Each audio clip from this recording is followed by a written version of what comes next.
Was she? Responded the other woman feebly. She glanced at her husband with an expression of doubt and terror, and he shook his head forbiddingly. I'm going to see her and take my niece Agnes home with me, said Rebecca. Then the woman gave such a violent start that she noticed it. What is the matter? She asked. Nothing, I guess, replied the woman with eyes on her husband, who was slowly shaking his head like a Chinese toy. Is my niece sick? Asked Rebecca with quick suspicion. No, she ain't sick, replied the woman with alacrity. Then she caught her breath with a gasp. When did you see her? Let me see. I ain't seen her for some little time, replied the woman. Then she caught her breath again. She ought to have grown up real pretty if she takes after my sister. She was a real pretty woman, Rebecca said wistfully. Yes, I guess she did grow up pretty, replied the woman in a trembling voice. What kind of a woman is the second wife? The woman glanced at her husband's warning face. She continued to gaze at him while she replied in a choking voice to Rebecca. I guess she's a nice woman, she replied. I don't know. I guess so. I don't see much of her. I felt kind of hurt that John married again so quick, said Rebecca. But I suppose he wanted his house kept, and Agnes wanted care. I wasn't so situated that I could take her when her mother died. I had my own mother to care for, and I was school teaching. Now Mother has gone, and my uncle died 6 months ago and left me quite a little property, and I've given up my school, and I've come for Agnes. I guess she'll be glad to go with me, though I suppose her stepmother is a good woman and has always done for her. The man's warning shake at his wife was fairly portentous. I guess so, said she. John always wrote that she was a beautiful woman, said Rebecca. Then the ferry boat grated on the shore. John Dent's widow had sent a horse and wagon to meet her sister-in-law.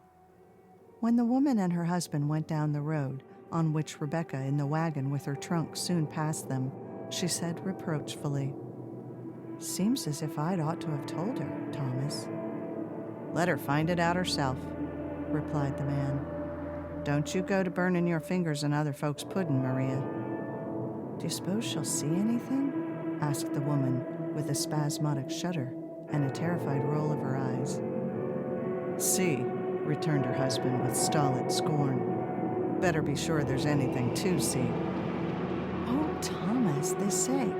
Lord, ain't you found out that what they say is mostly lies?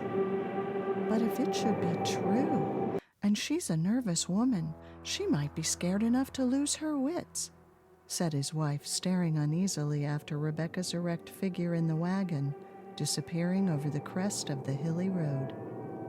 Wits that so easy upset ain't worth much, declared the man. You keep out of it, Maria. Rebecca, in the meantime, rode on in the wagon beside a flaxen-headed boy who looked, to her understanding, not very bright. She asked him a question, and he paid no attention. She repeated it, and he responded with a bewildered and incoherent grunt. Then she let him alone, after making sure that he knew how to drive straight. They had traveled about half a mile, past the village square, and gone a short distance beyond, when the boy drew up with a sudden "whoa" before a very prosperous-looking house. It had been one of the aboriginal cottages of the vicinity, small and white, with a roof extending on one side over a piazza, and a tiny L jutting out in the rear on the right hand. Now the cottage was transformed by dormer windows, a bay window on the piazza-less side, a carved railing down the front steps, and a modern hardwood door. Is this John Dent's house? Asked Rebecca. The boy was as sparing of speech as a philosopher. His only response was in flinging the reins over the horse's back, stretching out one foot to the shaft, and leaping out of the wagon then going around to the rear for the trunk. Rebecca got out and went toward the house. Its white paint had a new gloss. Its blinds were an immaculate apple green. The lawn was trimmed as smooth as velvet, and it was dotted with scrupulous groups of hydrangeas and cannas. I always understood that John Dent was well-to-do, Rebecca reflected comfortably. I guess Agnes will have considerable. I've got enough, but it will come in handy for her schooling. She can have advantages. The boy dragged the trunk up the fine gravel walk, but before he reached the steps leading up to the piazza, for the house stood on a terrace, the front door opened, and a fair, frizzled head of a very large and handsome woman appeared. She held up her black silk skirt, disclosing voluminous ruffles of starched embroidery, and waited for Rebecca. She smiled placidly. Her pink, double-chinned face widened and dimpled, but her blue eyes were wary and calculating. She extended her hand as Rebecca climbed the steps. "This is Miss Flint, I suppose," said she. "Yes, ma'am," replied Rebecca, noticing with bewilderment a curious expression compounded of fear and defiance on the other's face. "Your letter only arrived this morning," said Mrs. Dent in a steady voice. Her great face was a uniform pink, and her china blue eyes were at once aggressive and veiled with secrecy. "Yes, I hardly thought you'd get my letter," replied Rebecca. "I felt as if I could not wait to hear from you before I came. I supposed you would be so situated that you could have me a little while without putting you out too much, from what John used to write me about his circumstances, and when I had that money so unexpected, I felt as if I must come for Agnes. I suppose you'll be willing to give her up. You know she's my own blood, and of course she's no relation to you, though you must have got attached to her. I know from her picture what a sweet girl she must be. And John always said she looked like her own mother, and Grace was a beautiful woman, if she was my sister." Rebecca stopped and stared at the other woman in amazement and alarm. The great, handsome, blonde creature stood speechless, livid, gasping, with her hand to her heart, her lips parted in a horrible caricature of a smile. "Are you sick?" cried Rebecca, drawing near. "Don't you want me to get you some water?" Then Mrs. Dent recovered herself with a great effort. "It is nothing," she said. "I am subject to spells. I'm over it now. Won't you come in, Miss Flint?" As she spoke, the beautiful deep rose color suffused her face. Her blue eyes met her visitor's with the opaqueness of turquoise, with a revelation of blue, but a concealment of all behind. Rebecca followed her hostess in, and the boy, who had waited quiescently, climbed the steps with the trunk. But before they entered the door, a strange thing happened. On the upper terrace, close to the piazza post, grew a great rose bush, and on it, late in the season though it was, one small, red, perfect rose. Rebecca looked at it, and the other woman extended her hand with a quick gesture. "Don't you pick that rose," she brusquely cried. Rebecca drew herself up with stiff dignity. "I ain't in the habit of picking other folks' roses without leave," said she. As Rebecca spoke, she started violently and lost sight of her resentment, for something singular happened. Suddenly, the rosebush was agitated violently, as if by a gust of wind, yet it was a remarkably still day. Not a leaf of the hydrangea standing on the terrace close to the rose trembled. "What on earth?" began Rebecca. Then she stopped with a gasp at the sight of the other woman's face. Although a face, it gave somehow the impression of a desperately clutched hand of secrecy. "Come in," said she in a harsh voice, which seemed to come forth from her chest with no intervention of the organs of speech. "Come into the house. I'm getting cold out here." "What makes that rose bush blow so, when there isn't any wind?" asked Rebecca, trembling with vague horror, yet resolute. "I don't see as it is blowing," returned the woman calmly, and as she spoke, indeed the bush was quiet. "It was blowing," declared Rebecca. "It isn't now," said Mrs. Dent. "I can't try to account for everything that blows out of doors. I have too much to do." She spoke scornfully and confidently, with defiant, unflinching eyes, first on the bush, then on Rebecca, and led the way into the house. "It looked queer," persisted Rebecca, but she followed, and also the boy with the trunk. Rebecca entered an interior, prosperous, even elegant, according to her simple ideas. There were Brussels carpets, lace curtains, and plenty of brilliant upholstery and polished wood. "You're real nicely situated," remarked Rebecca, after she had become a little accustomed to her new surroundings, and the two women were seated at the tea table. Mrs. Dent stared with a hard complacency from behind her silver-plated service. "Yes, I be," said she. "You got all the things new?" said Rebecca hesitatingly, with a jealous memory of her dead sister's bridal furnishings. "Yes," said Mrs. Dent. "I was never one to want dead folks' things, and I had money enough of my own, so I wasn't beholden to John. I had the old duds put up at auction. They didn't bring much." "I suppose you saved some for Agnes. She'll want some of her poor mother's things when she is grown up," said Rebecca with some indignation. The defiant stare of Mrs. Dent's blue eyes waxed more intense. "There's a few things up garret," said she. "She'll be likely to value them," remarked Rebecca. As she spoke, she glanced at the window. "Isn't it most time for her to be coming home?" she asked. "Most time," answered Mrs. Dent carelessly. "But when she gets over to Addie Slocum's, she never knows when to come home." "Is Addie Slocum her intimate friend?" "Intimate as any." "Maybe we can have her come out to see Agnes when she's living with me," said Rebecca wistfully. "I suppose she'll be likely to be homesick at first." "Most likely," answered Mrs. Dent. "Does she call you mother?" Rebecca asked.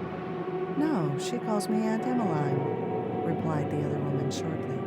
"When did you say you were going home?" "In about a week, I thought, if she can be ready to go so soon," answered Rebecca with a surprised look. She reflected that she would not remain a day longer than she could help after such an inhospitable look and question. "Oh, as far as that goes," said Mrs. Dent, "it wouldn't make any difference about her being ready. You could go home whenever you felt that you must, and she could come afterward." "Alone?" "Why not? She's a big girl now, and you don't have to change cars." "My niece will go home when I do, and not travel alone, and if I can't wait here for her, in the house that used to be her mother's and my sister's home, I'll go and board somewhere," returned Rebecca with warmth. "Oh, you can stay here as long as you want to. You're welcome," said Mrs. Dent. Then Rebecca started. "There she is," she declared in a trembling, exultant voice. Nobody knew how she longed to see the girl. "She isn't as late as I thought she'd be," said Mrs. Dent.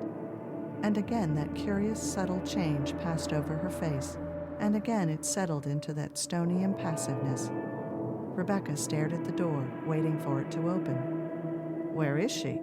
she asked presently. "I guess she's stopped to take off her hat in the entry," suggested Mrs. Dent. Rebecca waited. "Why don't she come? It can't take her all this time to take off her hat." For answer, Mrs. Dent rose with a stiff jerk and threw open the door. "Agnes," she called. "Agnes." Then she turned and eyed Rebecca. "She ain't there." "I saw her pass the window," said Rebecca in bewilderment. "You must have been mistaken." "I know I did," persisted Rebecca. "You couldn't have." "I did. I saw first a shadow go over the ceiling, then I saw her in the glass there." She pointed to a mirror over the sideboard opposite. "And then the shadow passed the window." "How did she look in the glass?" "Little and light-haired, with the light hair kind of tossing over her forehead." "You couldn't have seen her. Was that like Agnes?"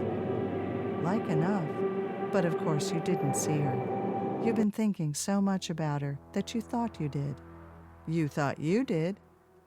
I thought I saw a shadow pass the window, but I must have been mistaken.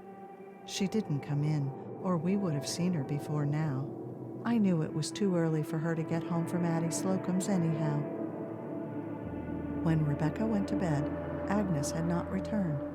Rebecca had resolved that she would not retire until the girl came, but she was very tired, and she reasoned with herself that she was foolish.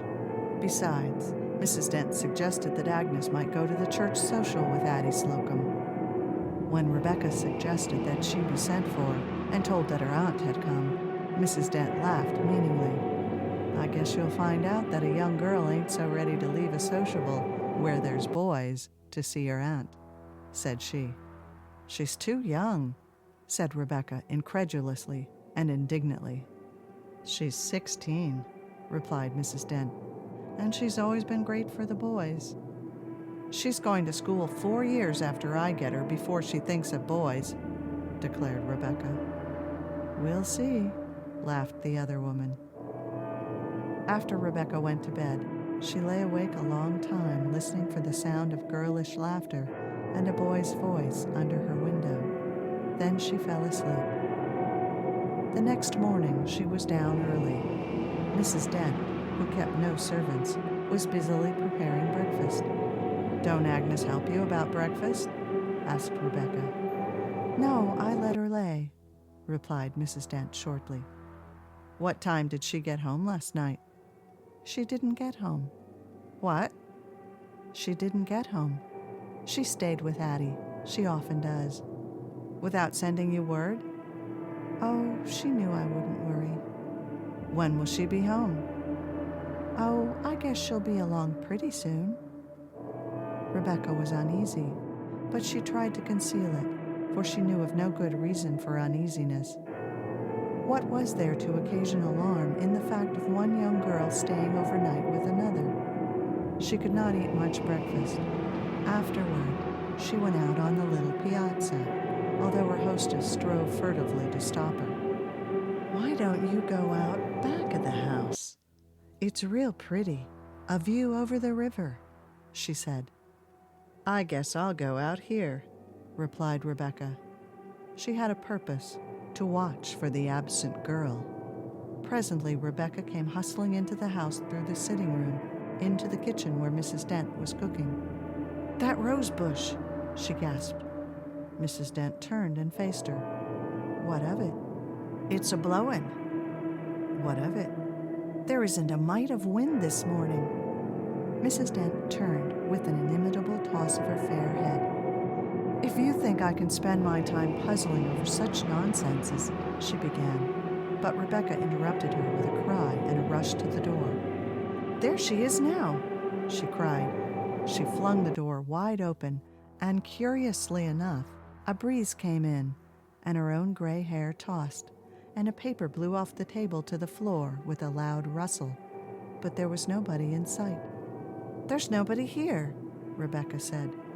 She looked blankly at the other woman, who brought a rolling pin down on a slab of pie crust with a thud.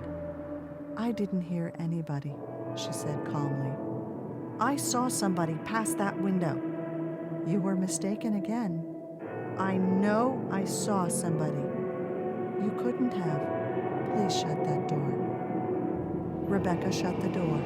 She sat down beside the window and looked out on the autumnal yard with its little curve of footpath to the kitchen door. "What smells so strong of roses in this room?" she said presently. She sniffed hard. "I don't smell anything but these nutmegs." "It is not nutmeg." "I don't smell anything else." "Where do you suppose Agnes is?" "Oh, perhaps she has gone over the ferry to Porter's Falls with Addie. She often does. Addie's got an aunt over there, and Addie's got a cousin, a real pretty boy." "You suppose she's gone over there?" "Maybe. I shouldn't wonder." "When should she be home?" "Oh, not before afternoon." Rebecca waited with all the patience she could muster. She kept reassuring herself, telling herself that it was all natural, that the other woman could not help it, but she made up her mind that if Agnes did not return that afternoon, she should be sent for. When it was 4 o'clock, she started up with resolution. She had been furtively watching the onyx clock on the sitting room mantel. She had timed herself. She had said that if Agnes was not home by that time, she should demand that she be sent for. She rose and stood before Mrs. Dent, who looked up coolly from her embroidery. "I've waited just about as long as I'm going to," she said. "I've come away from Michigan to see my own sister's daughter and take her home with me. I've been here ever since yesterday, 24 hours, and I haven't seen her. Now I'm going to. I want her sent for." Mrs. Dent folded her embroidery and rose. "Well, I don't blame you," she said. "It is high time she came home. I'll go right over and get her myself." Rebecca heaved a sigh of relief. She hardly knew what she had suspected or feared, but she knew that her position had been one of antagonism, if not accusation, and she was sensible of relief. "I wish you would," she said gratefully, and went back to her chair while Mrs. Dent got her shawl and her little white head tie. "I wouldn't trouble you, but I do feel as if I couldn't wait any longer to see her," she remarked apologetically. "Oh, it ain't any trouble at all," said Mrs. Dent as she went out. "I don't blame you. You have waited long enough." Rebecca sat at the window watching breathlessly until Mrs. Dent came stepping through the yard alone. She ran to the door and saw, hardly noticing it this time, that the rose bush was again violently agitated, yet with no wind evident elsewhere. "Where is she?" she cried. Mrs. Dent laughed with stiff lips as she came up the steps over the terrace. "Girls will be girls," said she. "She's gone with Addie to Lincoln. Addie's got an uncle who's conductor on the train and lives there, and he got him passes. And they're going to stay to Addie's Aunt Margaret's a few days. Mrs. Slocum said Addie didn't have time to come over and ask me before the train went, but she took it on herself to say it would be all right, and why hadn't she been over to tell you?" Rebecca was angry, though not suspicious. She even saw no reason for her anger. "Oh, she was putting up grapes. She was coming over just as soon as she got the black off her hands. She heard I had company, and her hands were a sight. She was holding them over sulfur matches." "You say she's going to stay a few days?" repeated Rebecca dazedly. "Yes, till Thursday, Mrs. Slocum said." "How far is Lincoln from here?" "About 50 miles. It'll be a real treat to her. Mrs. Slocum's sister is a real nice woman." "It is going to make it pretty late about my going home." "If you don't feel as if you could wait, I'll get her ready and send her on just as soon as I can," Mrs. Dent said sweetly. "I'm going to wait," said Rebecca grimly. The two women sat down again, and Mrs. Dent took up her embroidery. "Is there any sewing I can do for her?" Rebecca asked finally in a desperate way. "If I can get her sewing along some." Mrs. Dent arose with alacrity and fetched a mass of white from the closet. "Here," she said. "If you want to sew the lace on this nightgown, I was going to put her to it, but she'll be glad enough to get rid of it. She ought to have this and one more before she goes. I don't like to send her away without some good underclothing." Rebecca snatched at the little white garment and sewed feverishly. That night, she wakened from a deep sleep a little after midnight and lay a minute trying to collect her faculties and explain to herself what she was listening to. At last, she discovered that it was the then popular strains of The Maiden's Prayer floating up through the floor from the piano in the sitting room below. She jumped up, threw a shawl over her nightgown, and hurried downstairs trembling. There was nobody in the sitting room. The piano was silent. She ran to Mrs. Dent's bedroom and called hysterically, "Emmeline! Emmeline!" "What is it?" asked Mrs. Dent's voice from the bed. The voice was stern, but had a note of consciousness in it. Who was that playing the Maiden's Prayer in the sitting room on the piano? I didn't hear anybody. There was someone. I didn't hear anything. I tell you, there was someone, but there ain't anybody there. I didn't hear anything. I did. Somebody was playing the Maiden's Prayer on the piano. Has Agnes got home? I want to know. Of course Agnes hasn't got home, answered Mrs. Dent with rising inflection. Be you gone crazy over that girl? The last boat from Porter's Falls was in before we went to bed. Of course she ain't come. I heard you were dreaming. I wasn't. I was broad awake. Rebecca went back to her chamber and kept her lamp burning all night. The next morning, her eyes upon Mrs. Dent were wary and blazing with suppressed excitement. She kept opening her mouth as if to speak, then frowning and setting her lips hard. After breakfast, she went upstairs and came down presently with her coat and bonnet.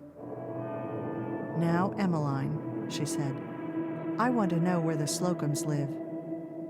Mrs. Dent gave a strange, long, half-lidded glance at her. She was finishing her coffee. Why? She asked. I'm going over there and find out if they have heard anything from her daughter and Agnes since they went away.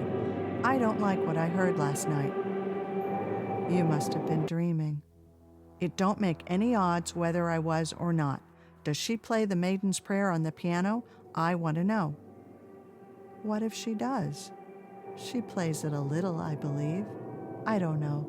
She don't half play it anyhow. She ain't got an ear.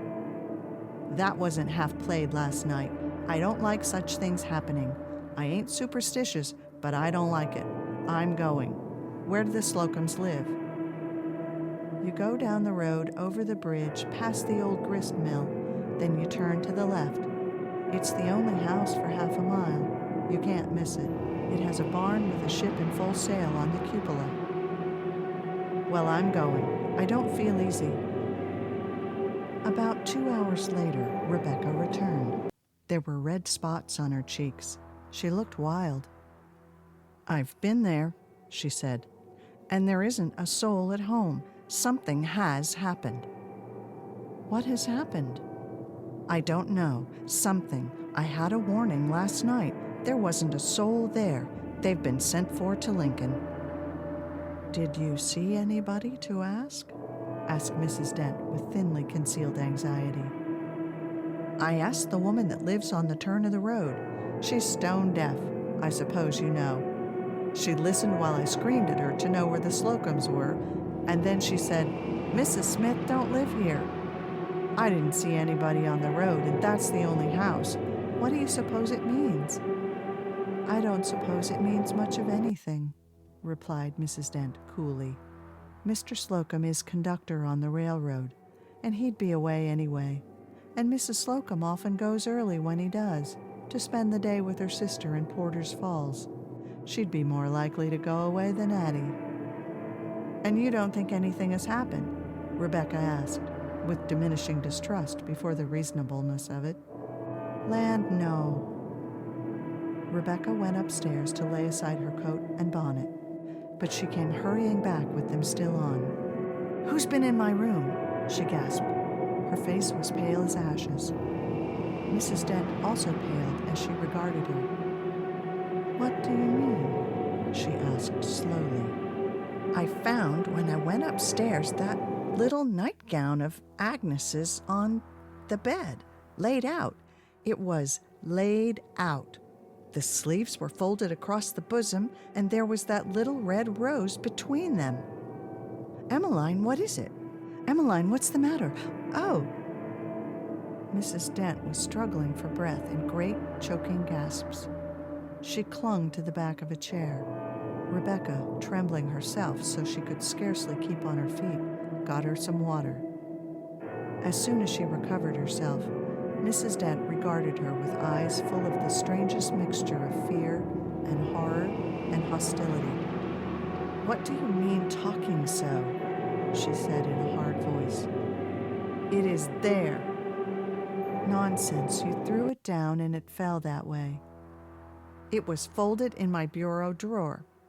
It couldn't have been. Who picked that red rose? Look on the bush, Mrs. Dent replied shortly. Rebecca looked at her.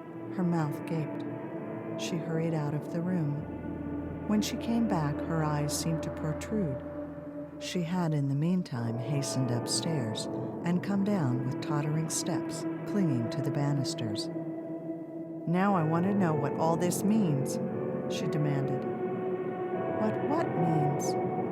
The rose is on the bush, and it's gone from the bed in my room. Is this house haunted or what? I don't know anything about a house being haunted. I don't believe in such things. Be you crazy? Mrs. Dent spoke with gathering force. The color flashed back to her cheeks. No, said Rebecca shortly. I ain't crazy yet, but I shall be if this keeps on much longer. I'm going to find out where that girl is before night. Mrs. Dent eyed her. What be you going to do? I'm going to Lincoln. A faint, triumphant smile overspread Mrs. Dent's large face. You can't, said she. There ain't any train. No train? No, there ain't any afternoon train from the Falls to Lincoln. Then I'm going over to the Slocums again tonight. However, Rebecca did not go. Such a rain came up as deterred even her resolution, and she had only her best dresses with her. Then in the evening came the letter from the Michigan village which she had left nearly a week ago. It was from her cousin, a single woman who had come to keep her house while she was away. It was a pleasant, unexciting letter enough, all the first of it, and related mostly how she missed Rebecca, how she hoped she was having pleasant weather and kept her health, and how her friend, Mrs. Greenaway, had come to stay with her since she had felt lonesome the first night in the house. How she hoped Rebecca would have no objections to this, although nothing had been said about it, since she had not realized that she might be nervous alone. The cousin was painfully conscientious, hence the letter. Rebecca smiled in spite of her disturbed mind as she read it. Then her eye caught the postscript. That was in a different hand, purporting to be written by the friend, Mrs. Hannah Greenaway, informing her that the cousin had fallen down the cellar stairs and broken her hip and was in a dangerous condition, and begging Rebecca to return at once, as she herself was rheumatic and unable to nurse her properly, and no one else could be obtained. Rebecca looked at Mrs. Dent, who had come to her room with the letter quite late. It was 9:30, and she had gone upstairs for the night. Where did this come from? She asked. Mr. Amblecrone brought it, she replied. Who's he? The postmaster. He often brings the letters that come on the late mail. He knows I ain't anybody to send. He brought yours about your coming. He said he and his wife came over on the ferry boat with you. I remember him, Rebecca replied shortly. There's bad news in this letter. Mrs. Dent's face took on an expression of serious inquiry. Yes, my cousin Harriet has fallen down the cellar stairs. They were always dangerous, and she's broken her hip, and I've got to take the first train home tomorrow. You don't say so. I'm dreadfully sorry. No, you ain't sorry, said Rebecca, with a look as if she leaped. You're glad. I don't know why, but you're glad. You've wanted to get rid of me for some reason ever since I came. I don't know why. You're a strange woman.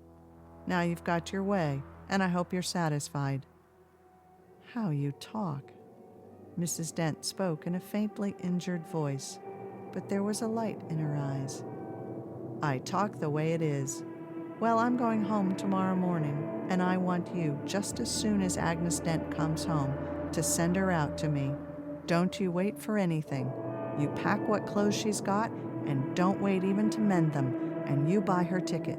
I'll leave the money, and you send her along. She don't have to change cars. You start her off when she gets home on the next train. Very well, replied the other woman. She had an expression of covert amusement. Mind you do it. Very well, Rebecca. Rebecca started on her journey the next morning.